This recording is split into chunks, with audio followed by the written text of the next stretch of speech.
안녕하세요. 일상 속 애매한 법, 어려운 법, 궁금한 법에 대해 알차게 퍼드리고자 준비한 버퍼링 이준호 법무관입니다. 든든한 법 한 그릇 하실까요?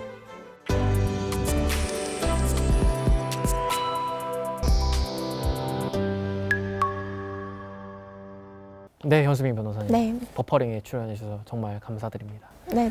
안녕하세요. 저는 법률사무소 케이스의 현수민 변호사라고 합니다.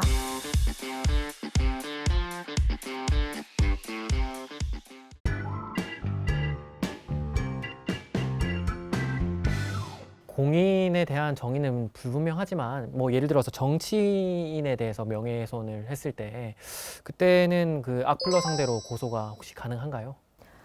네, 충분히 가능해요. 왜냐하면 일단 정치인의 경우에는 지위가 두 가지가 있어요. 하나는 예를 들면 국회의원 같은 경우에는 국가기관으로서의 지위가 있고, 그리고 사인으로서, 개인으로서의 지위가 있는데, 그 개인으로서 지위는 그 본인의 명예가 실추되었다면 당연히 국가기관인지 여부에 상관이 없이 명예훼손으로 고소를 하실 수 있습니다.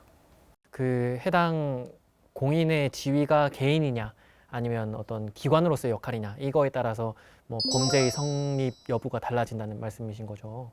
네, 그렇죠. 네, 달라질 수 있습니다. 왜냐하면 네. 명예훼손죄는 사람의 명예를 훼손하는 거기 때문에요. 네. 네.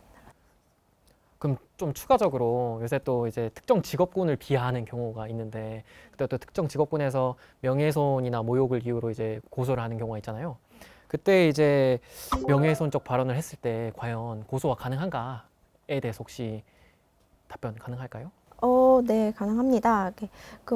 일단은 그 특정 직업군이나 그 회사, 무슨 회사 직원들이라고 하면 사실 그 누가 누구인지를 특정할 수는 없잖아요. 그러니까 예를 들면 변호사들이라는 그 발언으로 변호사들의 그 명예를 훼손했다라는 거는 사실 변호사들 중에 누구의 명예를 훼손했는지 특정되지 않았기 때문에 좀 명예훼손이 성립되기 어렵습니다. 이게 피해자를 좀 특정하기 어렵다 이런 취지인 건가요? 네, 맞습니다. 네.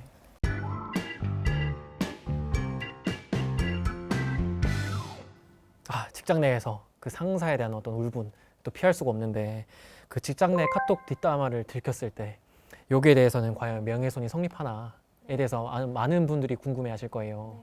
어떻게 생각하세요? 네, 일단은 100% 성립이 안 된다고는 말씀드릴 수 없고 성립 가능성이 있어요. 충분히 있습니다.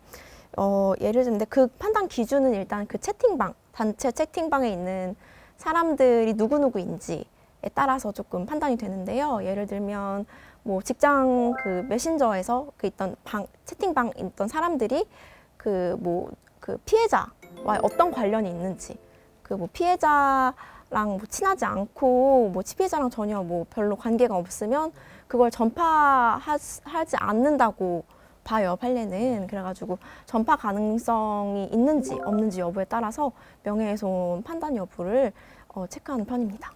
그럼 카톡방 안에 있는 사람들이 전파 가능성이 있는지 그 사람이 나하고 어떤 친밀 관계를 가지고 있고 그 피해자하고 또 어떤 관계를 가지고 있는지가 판단 고려 요소겠네요.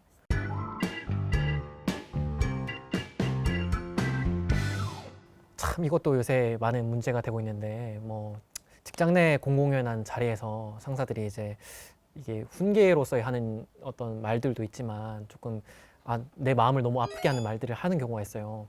그럼 이게 명예훼손죄로 과연 고소가 가능할까요? 사실 이론적으로는 하겠죠. 말씀해 주신 것처럼 실질적 의도가 업무상 훈계 목적인지 아니면 실제로 해당 직원의 명예를 실추하기 위한 목적인지 그거를 조금 구체적으로 잘 판단을 해가지고 명예훼손 여부가 갈릴 것 같습니다. 구체적 사례마다 조금 다를 수 네. 있기 때문에 조금 이거에 대해서는 좀 법률가의 조언을 받는 게 조금 네. 낫겠군요. 네, 맞습니다. 네.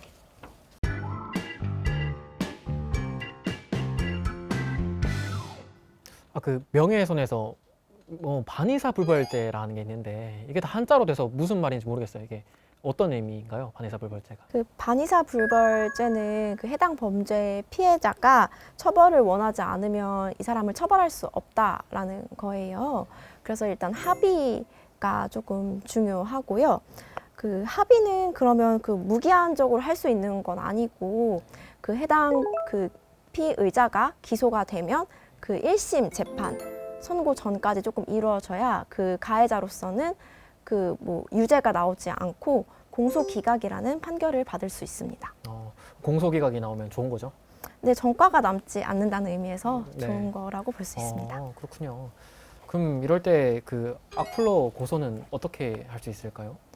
악플러 같은 경우에는 예를 들면 악플러가 그 뭐 유명한 공인을 대상으로 하는 악플러가 있고 아니면 인터넷 뉴스에서 서로 댓글을 달다가 뭐 싸우는 경우도 있잖아요. 근데 그러니까 공인을 상대로 하는 그런 악플의 경우에는 해당 피해자가 누구인지 특정이 됐잖아요.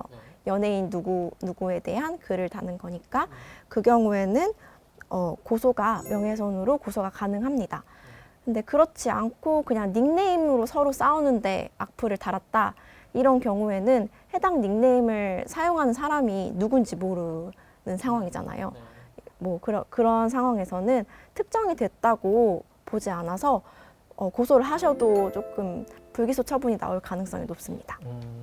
피해자의 신원이 드러난 상태에서 어떤 모욕성이나 명예훼손적 발언을 했을 때 좀 범죄 성립이 된다는 말씀이신 거죠? 네, 맞습니다. 네.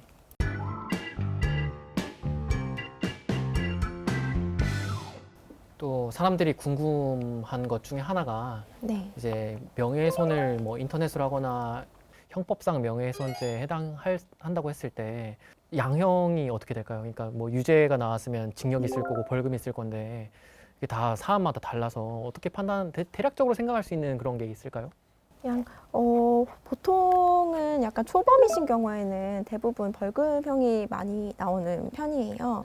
근데 그렇지 않고 일단은 근데 초범이어도 그 어떤 판례에서는 그 유명 유튜버가 공인에 대해서 뭐 지속적으로 허위 사실을 조금 유포한 그런 게 있었어요. 그래서 그런 경우에는 이제 대법원은 조금 죄질이 조금 많이 안 좋다. 일반적으로 댓글 달고 악플 다는 것보다 조금 좋지 않다고 봐서 실형을 선고한 판례도 있습니다. 그래서 벌금에서 실형까지 좀 최대한 되게 다양한 형이 존재하니 좀 주의를 하셔야 될 것 같습니다. 그럼 일단 명예훼손하고 일단 모욕을 안 하는 게 제일 중요하고 네. 설사 명예훼손을 했다 하더라도 아까 말씀 주셨듯이 1심 판결 선고 전에 합의를 해서 최대한 이제 본인의 어떤 그 안 좋은 전과를 안 남기는 게 좋다는 게 맞겠죠? 네, 맞습니다.